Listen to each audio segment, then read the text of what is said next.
Na een jaar van beperkingen versoepelen de oudere instellingen. Het is vrijdag 21 mei. Dit is Zeeland Nu.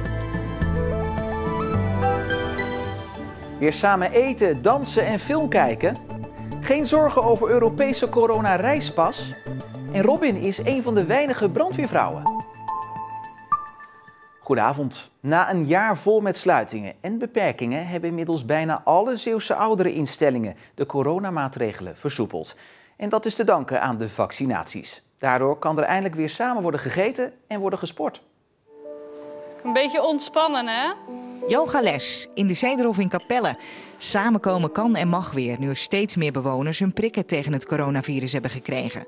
Het doet de mensen goed. Het zal onder elkaar. Ja hoor, ik vind het heel leuk. Ik hou van mensen. Het is prachtig. Goed, leuk. Ja? Af en toe gezellig ook. Samen weer yoga, zitten dansen of poffertjes eten. Het kan allemaal weer hier in het Zederhof in Capelle. Het heeft allemaal te maken met de hoge vaccinatiegraad onder de bewoners. 99,9% van de bewoners heeft hier zijn of haar prikken gehad. En dat geeft letterlijk lucht. Maar je merkt dat nu weer leven is, muziek is, dat je weer kunt zingen, dat je elkaar weer kunt vastpakken. Ja, dat doet heel veel. En dat er weer meer familieleden mogen komen, weer 2 mensen. Ja, dat is heel fijn voor de bewoners ook, dat ze hun eigen zoon-dochter... Want stel dat je 4 of 5 zonen of dochters hebt, ja, dan mag er maar eentje komen, net als bij u en ik. Ja, dan duurt het wel een paar weken voordat je heel je familie gezien hebt. Nou, en gelukkig is die rem er nu weer af. Goed zo. Oké, mogen we 1 arm omhoog? En 1 arm opzij. En weer naar beneden. Het was een zwaar, intens jaar. Dat je niet meer alleen bent. Ik denk dat dat de beste omschrijving is van het afgelopen jaar. Dat heel veel mensen toch soms wel een beetje alleen geweest zijn. Hoewel je hier helemaal nooit helemaal alleen bent. Maar als je niet binnen mag lopen wanneer je wilt. Ja, dat zijn we wel gewend hier. Dus dat was heel erg wennen. Praktisch alle Zeeuwse ouderenzorginstellingen hebben de coronamaatregelen versoepeld, zegt de ouderenzorgwoordvoerder SVRZ. Wel verschilt de manier waarop per instelling. Goed hoor.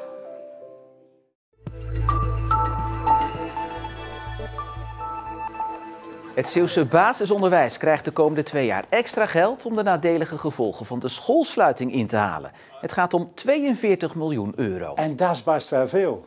En dat hebben we nog nooit meegemaakt, dat we zoveel geld krijgen. We gaan vooral kijken naar inhoud. Wat hebben de kinderen nodig? Wat is goed voor de ontwikkeling van kinderen? Waar kunnen we op inzetten? Het geld gaat naar een alternatief lesprogramma in samenwerking met onder andere bibliotheken en sportclubs die gastlessen verzorgen. En terwijl de leerlingen daarmee bezig zijn, kunnen de leraren andere dingen doen. Zodat dan die meesters en juffen, als ze dan eens een uurtje wat anders kunnen doen, zich verder kunnen professionaliseren en meer aan deskundigheid kunnen besteden. Het eerste deel van het bedrag komt deze maand al binnen. De recreatiebranche verwacht geen problemen met de invoering van de corona-reispas. De pas moet vakanties binnen Europa makkelijker maken. De ondernemers verwachten niet dat de invoering leidt tot annuleringen van Nederlandse vakantiegangers, omdat toeristen niet al hun geld terugkrijgen als ze een Zeeuwse vakantie inruilen voor een Europese.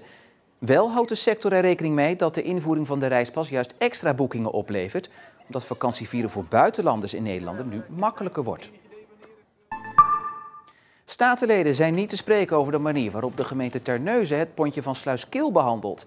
Volgens de gemeente is het pontje niet noodzakelijk. De veerdienst wordt nu draaiende gehouden door vrijwilligers en is geheel afhankelijk van subsidies en donaties. Daardoor is het voortbestaan al meerdere keren bedreigd. Er ligt een plan om het pontje te laten varen op elektriciteit, maar de transitie kost tussen de 8 ton en 3 miljoen euro. Statenleden verwijten de gemeente een gebrek aan empathisch vermogen. En de politie heeft in Heinkensand een hond in beslag genomen die de afgelopen jaren meerdere andere honden heeft gebeten. En bij het laatste bijtincident, afgelopen woensdag, werd het een chihuahua fataal. Eigenaar Dominique liep hier in de Vlaken zijn 2 honden uit te laten toen er plots een andere hond aankwam rennen. Die kreeg chihuahua Bentley te pakken en liet niet meer los. Het bloed van onze hond kwam ook echt uit die hond zijn neus gelopen. Echt een snuivend geluid ook. Gewoon echt vreselijk, gewoon echt heftig. Bentley werd met doorboorde longen naar de dierenarts gebracht, maar stierf een paar uur later. Toen bleek ook dat dezelfde hond al meerdere andere dieren in de buurt beet had genomen. onder wie de hond van de buren van Dominique. De volgende keer is het misschien een kind dat die hond van de lier krijgt en die pakt iemand anders of een kind. Ja, dan zijn de gevolgen helemaal niet overzien. Dat gaat waarschijnlijk niet meer gebeuren, want de hond is vanmorgen door de politie in beslag genomen. Er wordt gekeken wat er nu mee moet gaan gebeuren. Gisteren heeft de familie overigens afscheid genomen van de 5-jarige Chihuahua Bentley.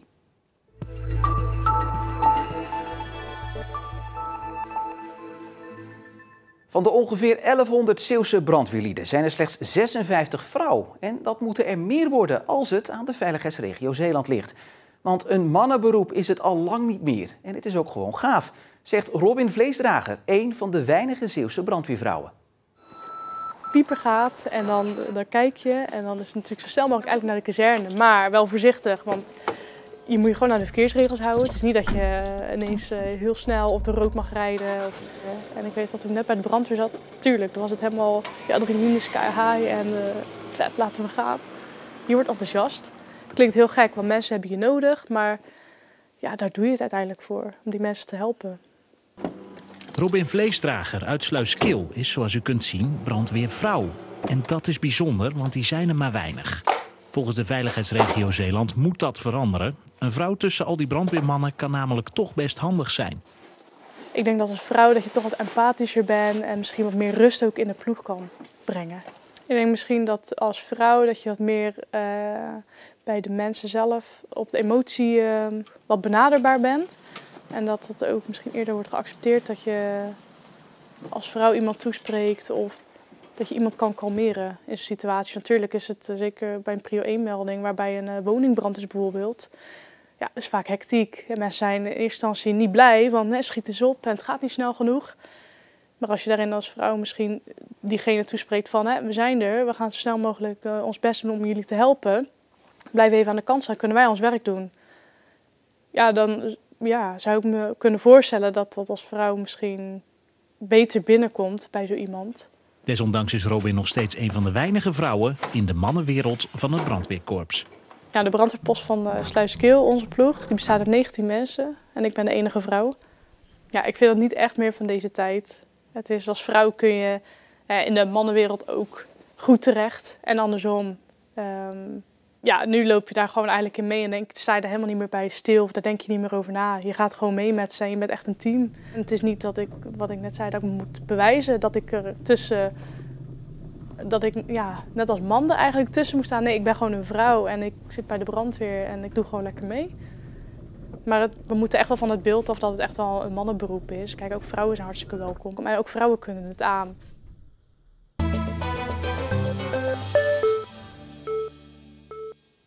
Verduurzamen. Iedereen moet eraan geloven. En dus ook bijvoorbeeld bedrijven en organisaties in de vrije tijdsector. En om ze daar een handje bij te helpen is er een stimuleringsfonds waar vouchers voor ze klaar liggen ter waarde van €10.000.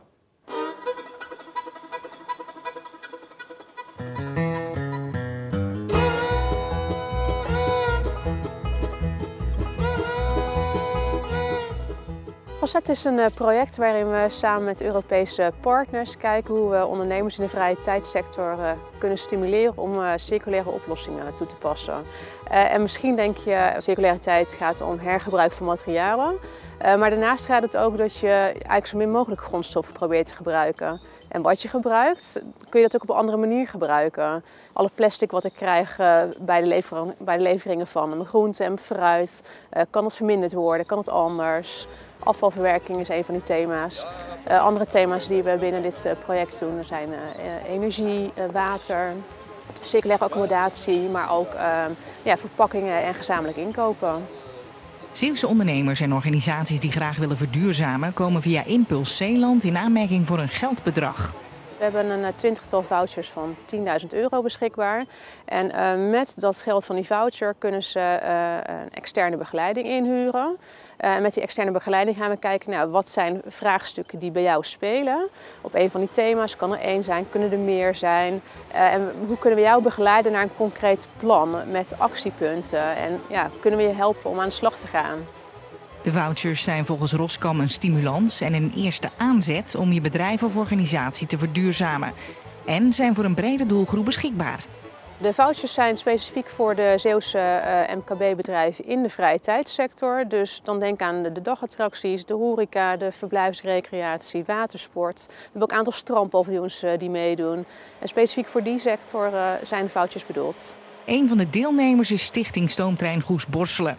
De stichting heeft een oude treinenfabriek gekocht, gedemonteerd en gaat na herbouw dienst doen als museum. Wij doen hier aan mee om een start te kunnen maken met onze realisatie van de treinenfabriek. Dus echt een beginpunt om dat project los te gaan krijgen. €10.000 gebruiken wij voor een architectenbureau. En dat architectenbureau die gaat kijken naar de tekening en naar het gebruik van materialen. Het is namelijk de bedoeling dat het gebouw zoveel mogelijk circulair wordt gebouwd en verduurzaamd. We hebben de staalconstructie en er moet natuurlijk ook gevel op en er moet een dak op. En ook daarbij gaan we kijken wat we nog meer aan circulaire materialen kunnen gebruiken. En andere vraagstukken die we willen beantwoorden, dat is bijvoorbeeld het opvangen van regenwater voor toiletspoelingen, misschien wel voor de stoomlocomotief zelf. En natuurlijk zonnepanelen, waardoor we uiteindelijk ook 0 op de meter kunnen realiseren. Schipper is blij met de voucher omdat het bijdraagt aan de realisatie van dit bijzondere project. Nou, dat is een fantastisch initiatief, want het resulteert bij ons uiteindelijk in dat we een start kunnen maken.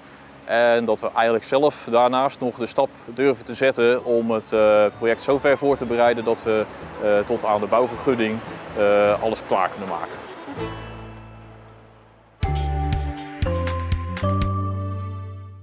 Het was afwisselend weer vandaag, maar aan de kust vooral onstuimig. En hier en daar was gelukkig ook nog de zon even te zien. Vannacht start het met regenen, neemt de wind wel wat af en is het morgen grijs en vooral regenachtig. Tegen het einde misschien een paar opklaringen. En zondag hetzelfde weerbeeld en het wordt niet warmer dan zo'n 14 graden. En tot slot nog even dit, want de eindexamenleerlingen zitten al de hele week te zweten boven hun examens. Reden voor ons om uw vaardigheden en kennis ook eens te testen en u aan het werk te zetten met een examenvraag. En dat doen we via onze Facebookpagina. Zo testen we al eens de kennis van de Franse taal en uw topografische kennis. Want welke Zeeuwse plaatsen worden hier nou uitgebeeld en vooral waar liggen ze? En vandaag gaan we uw kennis testen van het begrijpend lezen en wiskunde in 1. En die vraag kunt u terugvinden op onze Facebookpagina. En met het goede antwoord kunt u nou eens een keertje helemaal niks winnen, behalve de eeuwige roem. Dat is ook wel zo verfrissend. Dus puzzelsen gaan wij ondertussen van de avond en het weekend genieten. Tot morgen.